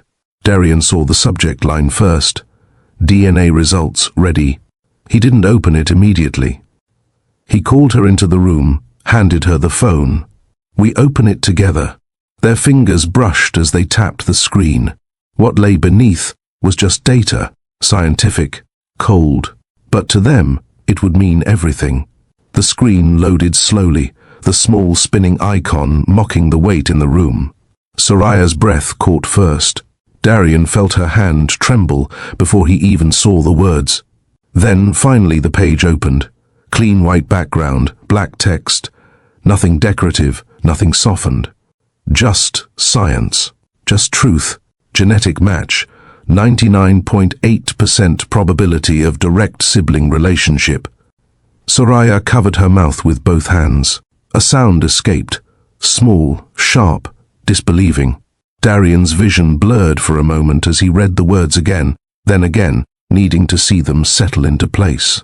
The name Kalia on the comparison chart hit him like impact and comfort all at the same time. Soraya stumbled back a step, then another, until her shoulder hit the wall. Her knees bent, sinking slowly to the floor as though her body couldn't bear the weight of finally knowing. I was her sister," she whispered, voice breaking on every syllable. "I was really someone's sister." Her face crumpled, but she didn't cry out. The tears were silent, falling freely as her hands shook against her lips. Darian knelt beside her, not touching at first, just lowering himself to her level. He knew this moment wasn't about him. This was her history, her lost childhood, her unanswered questions, all converging in a single line of text. "She didn't forget me," Soraya said through sobs, shaking her head. "All this time I thought maybe she moved on. Maybe she never looked back. But she was real. I was real to her." Only then did Darian reach out, cupping the back of her head gently, drawing her into his chest. She collapsed into him, body trembling, tears soaking his shirt. "You were never forgotten," he whispered into her hair. "Not for a single moment." As night fell over the apartment, a hush settled between them. Darian dimmed the lights, the earlier rush of emotions giving way to a kind of stillness, quiet, sacred. Soraya had curled on the couch with a blanket draped over her legs, a mug of untouched tea on the table. Darian walked into the room, holding something fragile, something old. Kalia's final letter. He hadn't dared read it aloud before. Not until now. "I think she meant this for you," he said softly, offering the folded paper. Soraya hesitated before taking it with both hands. The paper trembled slightly as she opened it, the familiar script breathing back to life. As she began to read silently, her voice cracked open in a whisper. Then, as if drawn by something beyond herself, she began to read aloud. "I've made many mistakes. I've carried more than my heart was built for. But if there's one thing I'll never forgive myself for, it's not searching harder. If you ever find her, my sister, love her, like I couldn't. Tell her I saw her in my dreams, that every lullaby I hummed to myself was for her, that I wished she had known a life where arms waited at the door, and someone always stayed. Soraya stopped reading. Her hand gripped the letter tightly as she clutched it to her chest, breath ragged, voice no longer steady. "I wasn't forgotten," she said, almost to herself. Darian moved closer, lowering himself beside her. "Not even for a second," he whispered. There was no music playing, but somehow her sister's words filled the room with melody, haunting, aching, and real. A voice from the past reaching through ink, and time to cradle what was broken. In that moment, it wasn't just a letter. It was a bridge. Silence held the space between them like a tightly drawn curtain. One. That finally fluttered open as Soraya leaned forward and began to sob. It was not the delicate kind of crying, the type one hides behind a tissue and a half smile. This was unfiltered grief, the ache of years released in waves. Her shoulders trembled, face buried in her palms as the truth took shape in her heart. She had never been forgotten. For so long she had convinced herself she was disposable, a mistake, a ghost left behind by a family that didn't care enough to remember her. Every foster home, every cold bed, every unanswered question had reinforced that lie. But now, a letter, a match, a sister's voice from the past, whispering words she'd always needed but never dared to believe. Darian sat quietly beside her, hands folded, not daring to interrupt the sacred storm within her. He let her cry, let her break, because this was the breaking that makes room for healing. Her voice cracked out through the sobs. She saw me in her dreams?" she asked, lifting her tear-stained face. Darian's own eyes were glassy. He nodded, slowly. "She did. She never stopped loving you, even when the world made it impossible." Soraya clutched the letter again. Her hands shook, but not from fear anymore, from release. The story she had carried alone was now joined by a sister's truth. "I wasn't forgotten," she repeated, firmer this time. The words didn't just echo, they anchored, and for the first time in years, she believed it. Not because someone told her, but because love had left a trail across time just to find her. The candle on the coffee table flickered, as if stirred by unseen breath. Outside, the evening sky surrendered to dusk, painting the windows in muted blue. Inside, something heavier had lifted. Soraya rested her head on Darian's shoulder. Neither of them spoke. They didn't have to. Sometimes, words only blur what the heart already understands. Darian finally exhaled the question that had been sitting in his chest for days. "Do you believe," he asked gently, "that people come back to us?" Soraya tilted her head up, curious. "Like, from the dead?" she asked softly. "No," he smiled faintly. "I mean, do you believe the universe finds a way to return people we're meant to love? In new forms, different names, different stories?" She thought about that. Kalia, gone too soon. Soraya, lost too long. And somehow, here, together, two strangers stitched together by blood, grief, and the kind of love that doesn't come wrapped in neat little packages. The photo album, the letter, the DNA report, they weren't coincidences.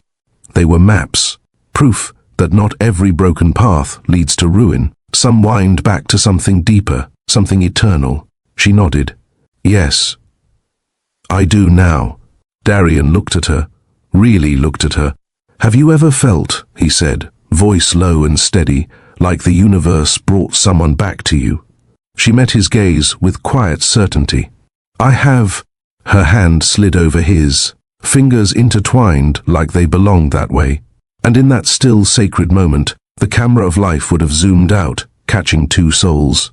Beneath the soft light of truth, redemption, and a love that didn't start with romance, but with remembrance. Because sometimes, love returns wearing a different face, just to prove it never left. Later that night, Darian found himself unable to sleep. Soraya had drifted off on the couch, curled up in a blanket, her hair soft against the pillow. The fireplace crackled gently, casting golden waves on her face. She looked peaceful, lighter, as if a tether inside her had finally let go. In his study, Darian reopened the envelope. Kalia's letter.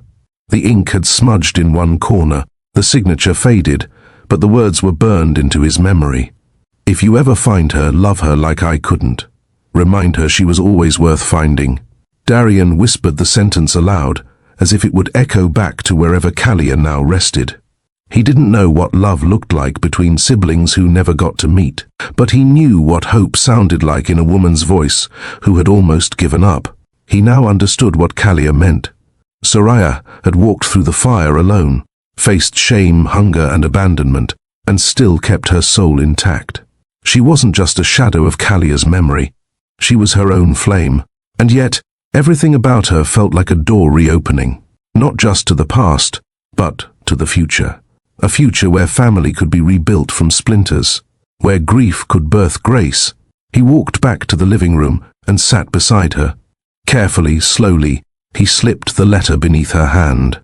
She stirred, eyes fluttering open. He didn't speak. She read the words, mouth trembling, lashes damp. Then she looked at him. She really wrote this. She did. Her voice cracked. I wasn't forgotten. He reached for her hand, voice thick with truth. Not for a second. As she wept again, not from pain, but from being seen, Darian held her close. And this time, she didn't pull away. The sky was a soft grey, like the hush before a lullaby. No grand hall, no chandeliers, no designer extravagance, just a quiet rooftop garden overlooking the city skyline, bordered by ivy-laced brick, twinkling string lights swaying gently in the breeze. It was the kind of setting you stumbled upon, not planned, a hidden oasis tucked between towering ambitions. And at its heart stood Soraya in a simple ivory dress. The fabric wasn't silk. It wasn't couture. But it moved like a memory, light and free, hugging her gently as if recognizing every scar, every road she'd walked to get here. Her bare feet kissed the damp wood of the deck, and her curls, half-pinned, danced with the wind. Close friends gathered, no more than a dozen. Some had shared Darian's boardroom. Others had served soup beside Soraya at a shelter last fall. An unlikely mix. But somehow, this patchwork of souls made sense. No press, no headlines, no forced glitz. Just people who had seen them, both of them, at their most human. Rain began to fall. Not violently, not the kind that sends guests scattering for cover, but a soft drizzle, like a whisper from the sky itself. A blessing, a cleansing. Soraya didn't flinch.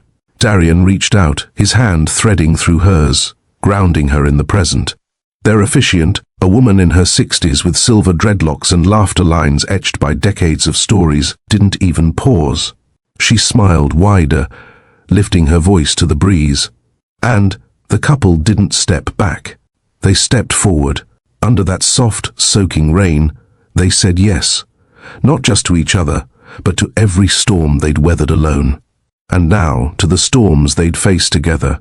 Years ago, rain was the sound of sorrow. It was the wet bench at the bus stop where Soraya had curled into herself, cold, hungry, and forgotten. It was the chill that sank into her bones as tears disappeared into puddles unseen. Rain was the silent companion of despair, always falling when the world turned its back. But now it kissed her cheeks like a mother's hand. It wasn't harsh. It was soft, steady, unrelenting in a different way, like love that wouldn't walk away. The same droplets that once soaked her loneliness now mingled with laughter and vows. The skies had not cleared for this day, but that was the miracle. It didn't have to. This wasn't about perfect weather. This was about redemption, about reclaiming what used to hurt. Darian leaned closer, brushing a raindrop from her lashes, his thumb lingering at her temple. You okay? He whispered. Soraya nodded, her voice barely audible. I think the rain finally loves me back. The symbolism was not lost on anyone standing there. They all knew the story. She had cried in the rain. She had found a stranger in the rain. She had remembered her sister in the rain. And now, under these same skies, she was being married, not despite the rain, but because of it.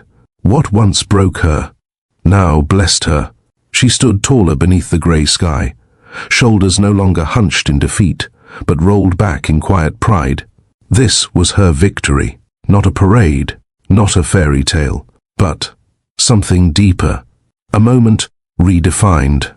Darian squeezed her hand, anchoring her as the officiant motioned for the vows. Soraya took one deep breath, the scent of earth and wet flowers swirling around her like memory, and stepped into forever. There were no cue cards, no polished speeches rehearsed for hours, just two souls, standing in the drizzle, hearts wide open. Darian inhaled slowly, blinking back tears that might have been from the rain, or maybe not.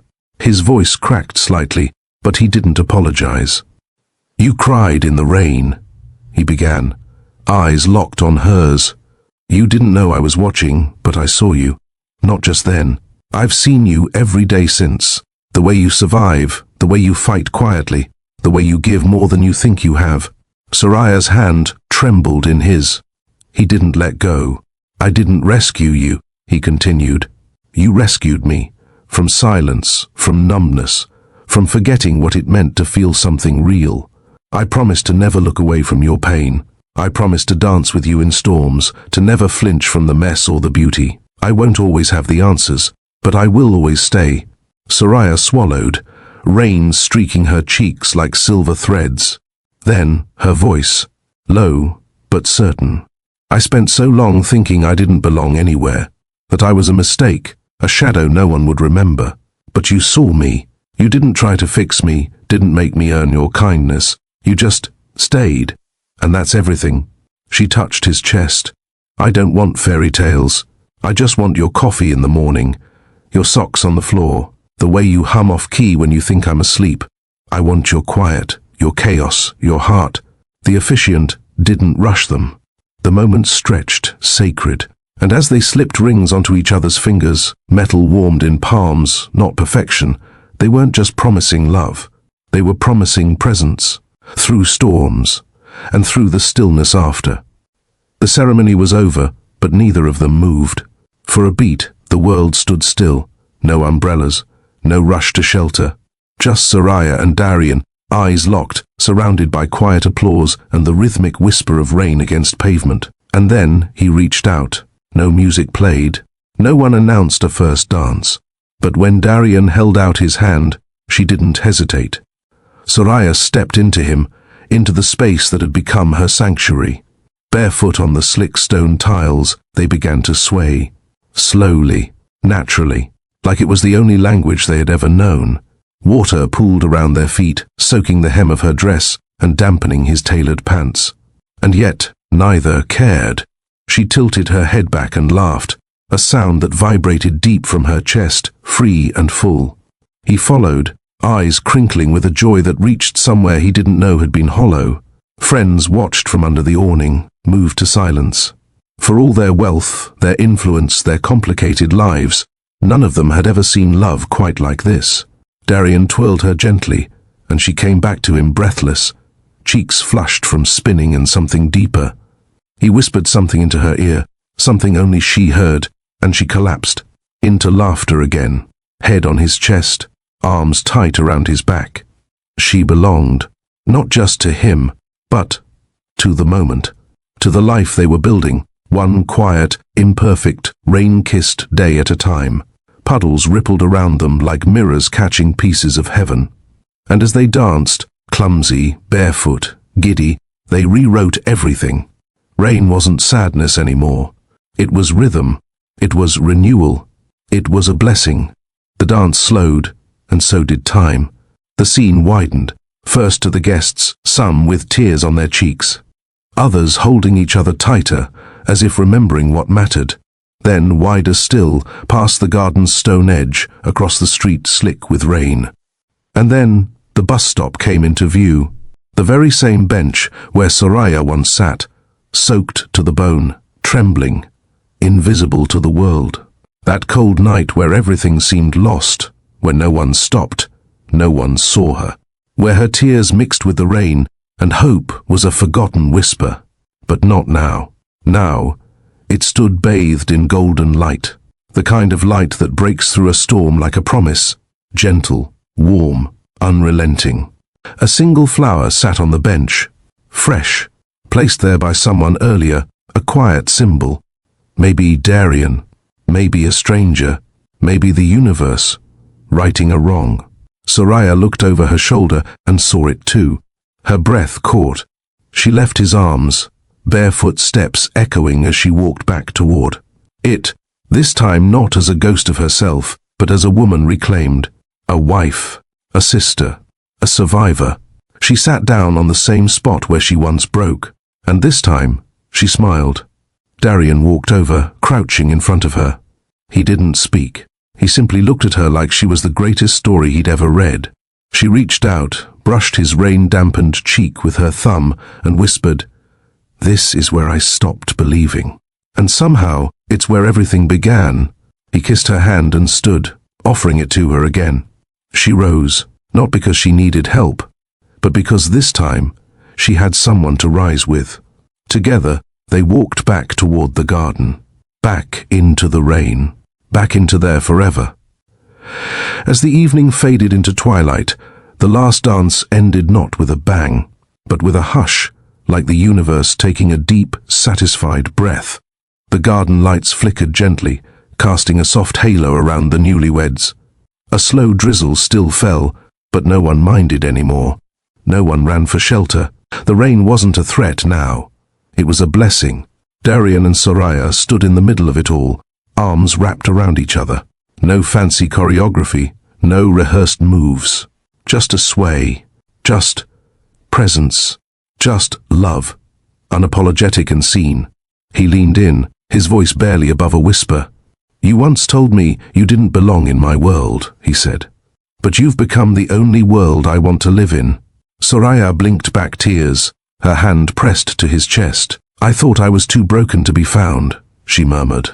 "But maybe I was just waiting to be seen." Above them, the storm clouds began to part, revealing slivers of sky. The same sky that watched over her during the hardest nights. The same sky that now bore witness to her joy. And in that moment, the story found its echo. From a bench in the rain to vows under the same sky. From invisible to irreplaceable. From crying alone to being danced with, held, chosen. Have you ever felt like the universe brought someone back to you? Whether through a face you never expected or a place you thought you'd left behind, sometimes the full circle isn't a coincidence. It's a quiet miracle. If you believe in those kinds of moments, tell us below. Who did life bring back into your arms? The screen slowly fades, not to black, but to golden light. And with it, the story ends. But their love? That's just beginning. We all carry something. Grief, guilt, shame, memories we never chose. Some of us learn to hide it behind polished smiles. Others wear it like armor. But the truth is, pain doesn't make you unworthy of love. It makes you human. Darian and Soraya found each other not despite their scars, but because of them. Because someone saw past the silence. Because someone stayed. There is beauty in being found when you thought no one was looking, and strength in being loved when you feared you were too much to hold. Here's what this story teaches us. First, the people who leave don't always mean to. Grief changes people. But love, the real kind, leaves traces. And sometimes those traces lead us back to healing. Second, broken beginnings don't cancel out beautiful futures. You're allowed to start again. Third, your worth isn't measured by how much pain you've endured, but by how you've continued to love in spite of it. Fourth, the most powerful apologies aren't spoken, they're lived. Through showing up. Through staying. And fifth, redemption doesn't need perfection. It just needs two people willing to try. This was the story of Darian and Soraya, a man who finally stopped running, a woman who finally believed she was never forgotten, a love that didn't come easy, but stayed anyway. If you've ever believed that time can heal, that wounds can mend, that broken people can build something whole, if you believe in redemption, in love, in second chances, subscribe. More stories await. And maybe, just maybe, the next one will feel like it was written for you.